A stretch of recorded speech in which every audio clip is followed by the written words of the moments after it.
এবার অপুর সমালোচনার জবাবে তাকে রীতিমতো ছাগলের বাচ্চার সাথে তুলনা করেছেন বুবলি।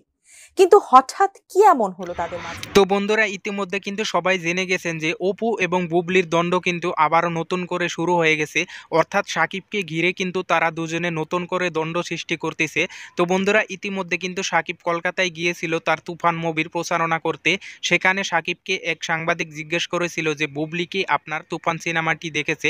সাকিব কিন্তু এড়িয়ে গেছেন এবং মিমি কিন্তু বলেছেন বুবলিকে কিন্তু আমরা চিনি না।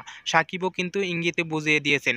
এরই মধ্যে আবার অপু বিশ্বাস বুবলিকে খোঁচা মেরে কথা বলায় বুবলি অপুকে বলল ছাগলের ৩ নাম্বার বাচ্চার মতো ম্যামা করে। অর্থাৎ বুবলি এবং অপুর দ্বন্দ্ব কিন্তু থামছেই না।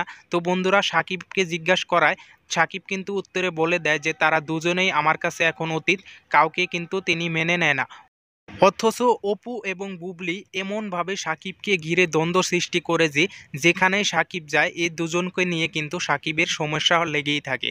তো বন্ধুরা, আশা করছি আপনারা বিস্তারিতটি বুঝতে পারছেন যে সাকিবকে ঘিরে কিন্তু অপু এবং বুবলি নতুন করে আবার দ্বন্দ্ব সৃষ্টি করে ফেলেছে।